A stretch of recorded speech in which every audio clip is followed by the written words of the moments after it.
If you like storytime vibes, hit subscribe and let's dive in together. I still remember that evening like it's tattooed somewhere behind my ribs.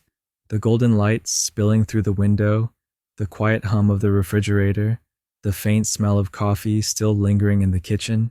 It was the kind of evening that should have felt ordinary, but it didn't, because that was the day I decided to try. One last time. Claire and I had been married just a year, but lately, it felt like we'd aged 10. The laughter that once filled the house had thinned out, replaced by long silences and awkward smiles. We used to talk about everything: movies, dreams, stupid hypotheticals at midnight. Now we mostly talked about schedules. I told myself every couple goes through rough patches, but deep down, I knew this was more than just routine. Something had shifted, something small but sharp, like a splinter you can't see but feel every time you move. So I decided to fix it in the only way I knew how: effort. For weeks, I worked extra hours without telling her, skipped lunches, planned every detail in secret. Every night, after she fell asleep, I'd sit in the living room, scrolling through travel sites, watching videos of places we could go, searching for something that might make her eyes light up again. When I finally found it, a 6-day Caribbean cruise, I knew it was perfect. Sunsets, music, no phones, no meetings, just us. The day I surprised her, I was shaking a little. Not from nerves, but from hope. I parked my car in the driveway and opened the trunk, where all the bags were neatly packed. Each one was a small piece of the puzzle: new dresses, her favorite perfume, the straw hat she once pointed at in a store window months ago. When I stepped inside, she was in the kitchen, phone in hand, talking quietly. She hung up fast when she saw me, a little startled. "Ethan? You're home early." I smiled. Had to drop something off. She looked at the bags in my hands, brow furrowed. "What's all that?" "Just something I've been working on." Her confusion deepened until I handed her the white envelope. She opened it carefully, like it might bite. When she saw what was inside, her eyes widened, mouth parting just a little. 2 glossy tickets, shining in the light. "A cruise?" she whispered. I nodded. 6 days. Caribbean. I thought, maybe we could use some time away. For a second, she didn't say anything. Then she laughed, that pure, ringing laugh I hadn't heard in months, and threw her arms around me. In that moment, I felt everything I'd been missing come rushing back. Her warmth, her smile, the way she buried her face in my neck and whispered, "I can't believe you did this." That night, we stayed up late, planning outfits, arguing playfully about excursions, talking like we used to. For the first time in months, she looked at me, really looked at me, and I thought, this is it. This is the spark that will fix everything. If only I had known then. I wasn't reigniting a fire. I was walking straight into the smoke of something already burning out. The cruise was paradise on paper. The first night, the ship glided through dark water that sparkled under moonlight, music playing softly from the deck below. Clara looked radiant in a white sundress, her laughter blending with the ocean breeze. For the first time in months, she seemed free, unburdened, and I wanted so badly to believe that this was us healing. Every day felt like a scene out of a movie: breakfast with sea views, lazy afternoons by the pool, wine under the stars. She took photos, danced barefoot, held my hand while we watched the horizon. But sometimes, in between those perfect moments, there were gaps, brief, almost invisible. Her smile would fade too quickly. Her eyes would drift somewhere else. Once I caught her staring at her phone a little too long.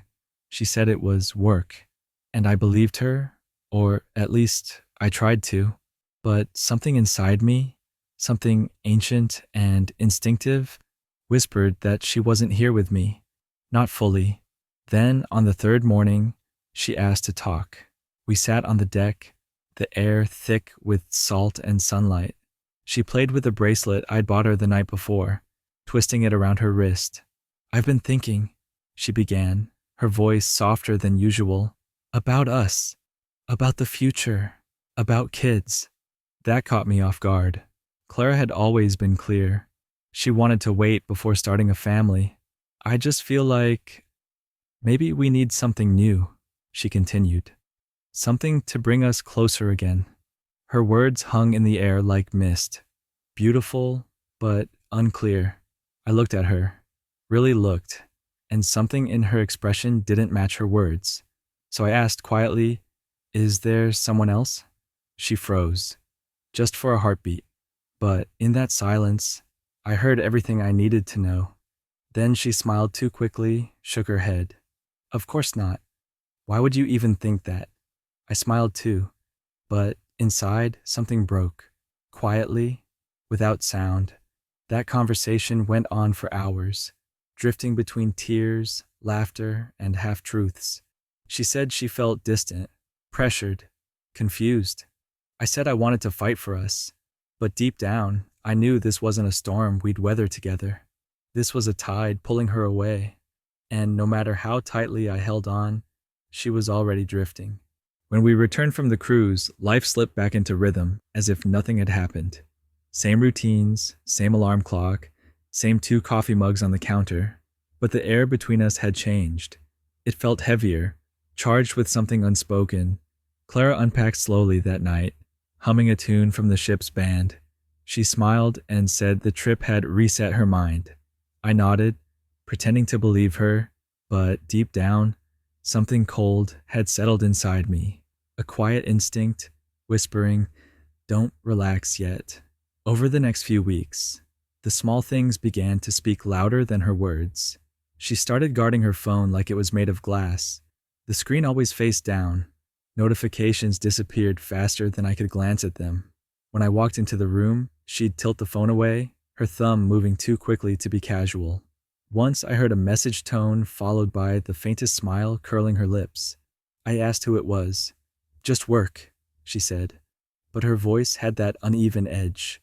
A tiny tremor people get when their tongue knows it's lying before their brain catches up. I tried to shake it off. I told myself trust means faith even when it's hard.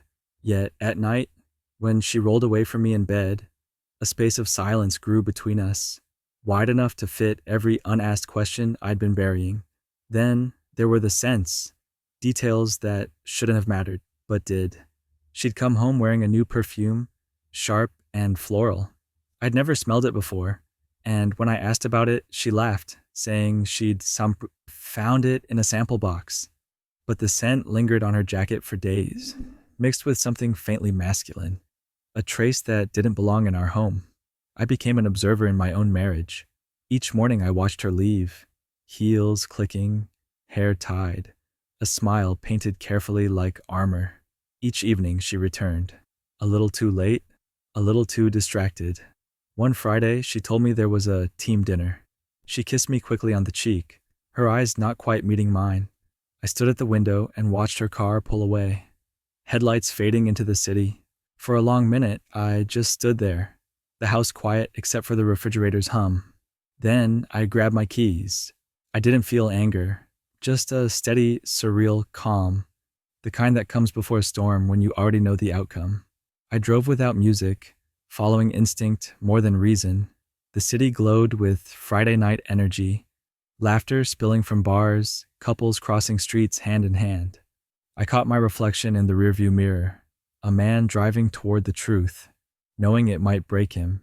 She hadn't gone downtown like she'd said. Her car turned into a quieter district, the one lined with boutique hotels and coffee shops that closed early. I parked a block away and waited, headlights off, heart strangely still. Minutes stretched into an hour. The dashboard clock ticked louder than it should have. Then, the hotel door opened, and I saw her, Clara, stepping out with a man beside her. He was tall, relaxed, his hand hovering just a breath from hers, close enough to claim, careful enough to hide. Cole, her co-worker, the name she'd tossed into conversation so casually that I'd stopped noticing. They laughed about something, bodies leaning in like magnets. She looked lighter with him, freer, younger. That realization hurt more than the betrayal itself. I didn't take pictures. I didn't confront them. I just sat there, watching my marriage walk past under a street lamp, holding someone else's shadow. For a moment, my mind split in two. one part screaming, "Get out! Run to her! Demand the truth!" The other whispering, "No. Watch. Remember. End this the right way." I chose silence. They disappeared into a nearby restaurant. I stayed another 40 minutes, staring at the faint reflection of my own face in the windshield until the windows fogged from my breathing. When I finally drove home, the world outside looked unreal. Neon lights blurring into lines, everything too bright, too fast. I parked, walked inside, and stood in our living room, the smell of her perfume still floating in the air. I sat on the couch until dawn. No tears, no shouting, just an empty stillness spreading through me like frost. The next morning, I called a private investigator. His tone was professional, detached, as if I just ordered a service: plumbing, pest control, heartbreak repair. Within a week, he handed me a folder thick with evidence: photos, text transcripts, receipts. Every lie cataloged, time-stamped, undeniable. I opened it slowly, page by page. Each photo felt like a pin through my chest, but it didn't bleed anymore. Pain had given way to something quieter: acceptance. That night, I poured a glass of whiskey and sat before our wedding photo. We looked so young in it, two people smiling at a future neither of us understood.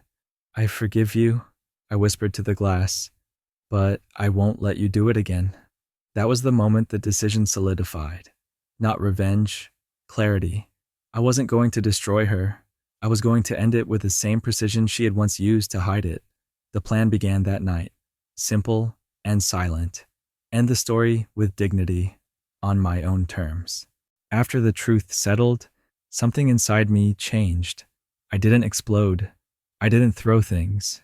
I just detached, like someone quietly stepping out of a dream that had already ended. For the next month, I became an actor in my own life. I still cooked breakfast, asked about her meetings, kissed her on the cheek before work. She smiled, unaware that the man sitting across from her was already gone. At night, I lay beside her and listened to the rhythm of her breathing. Sometimes she turned toward me, murmuring my name in her sleep, and for a brief second, I almost forgot. Almost. But forgiveness is not the same as forgetting.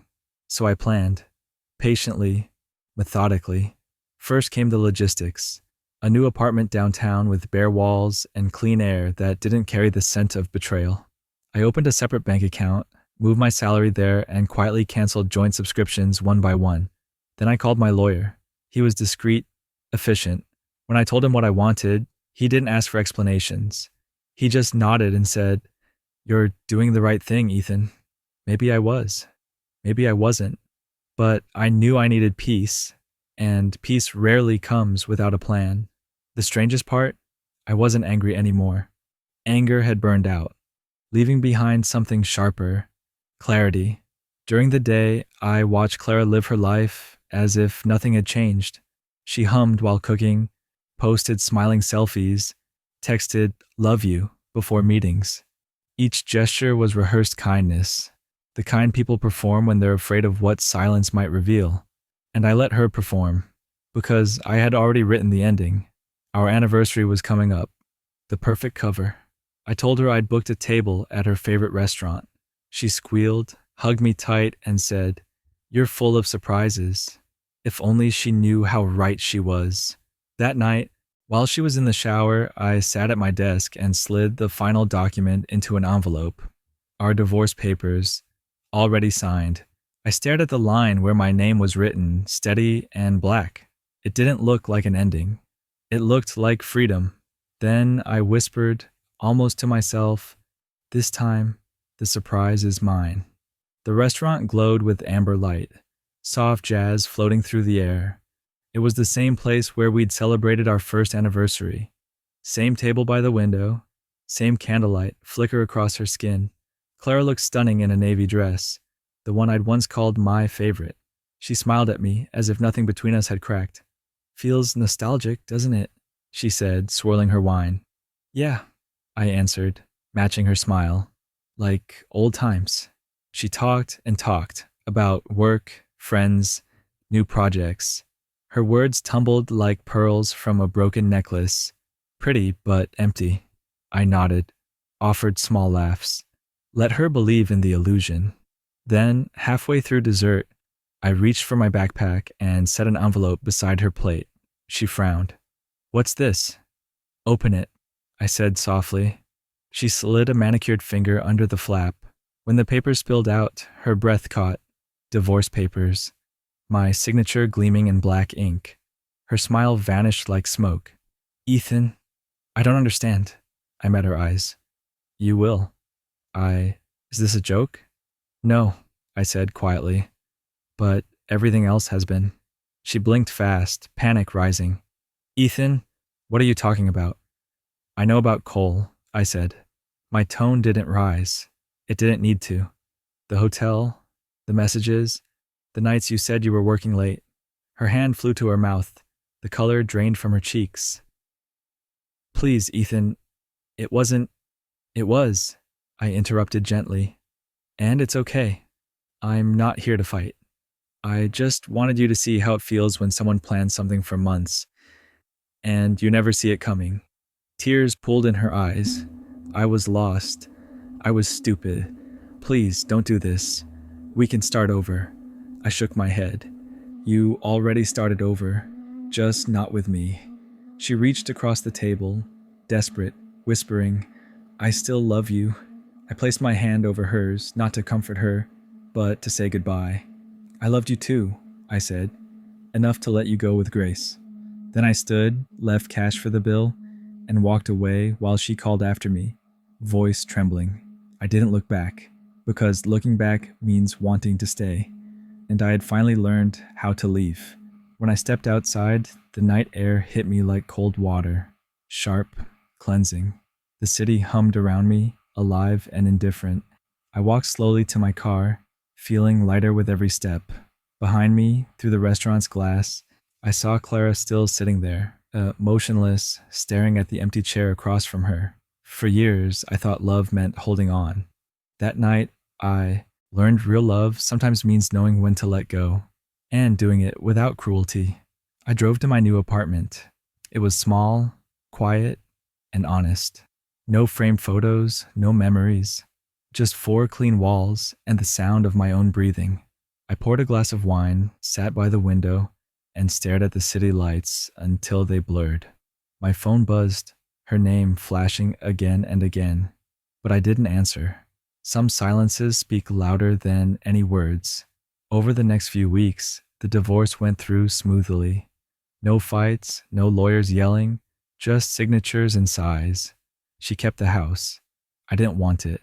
Every wall there whispered our ghosts. I started running again, hiking on weekends, traveling alone. I read books I'd once promised to read someday. That someday had finally arrived. And sometimes, when I watched the sunset, I thought about that cruise, the beginning of the end. I used to think it was a failure, but now I see it differently. It wasn't the death of something.